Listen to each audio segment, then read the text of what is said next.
Oh, hello and welcome. Come and sit down by the fire and I'll read a story about, you know. 'Twas the night before Christmas, when all through the house not a creature was stirring, not even a mouse. The stockings were hung by the chimney with care, in hopes that St. Nicholas soon would be there. The children were nestled all snug in their beds, while visions of sugar plums danced in their heads. And Mama in her kerchief and I in my cap had just settled our brains for a long winter's nap. When out on the lawn there arose such a clatter, I sprang from my bed to see what was the matter. Away to the window I flew like a flash, tore open the shutters and threw up the sash.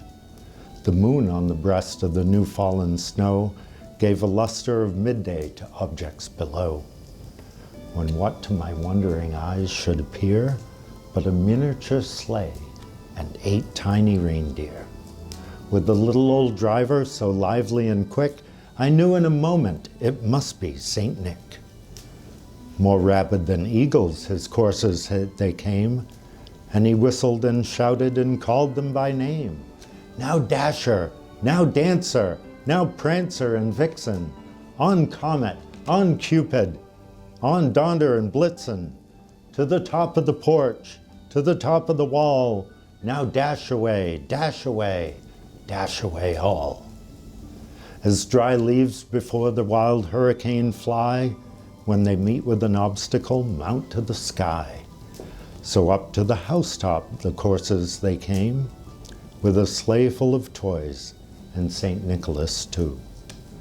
And then in a twinkling I heard on the roof the prancing and pawing of each little hoof.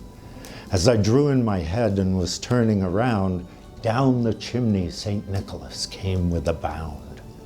He was dressed all in fur from his head to his foot, and his clothes were all tarnished with ashes and soot. A bundle of toys he had flung on his back, and he looked like a peddler just opening his pack. His eyes, how they twinkled, his dimples, how merry. His cheeks were like roses, his nose like a cherry. His droll little mouth was drawn up like a bow, and the beard of his chin was as white as the snow.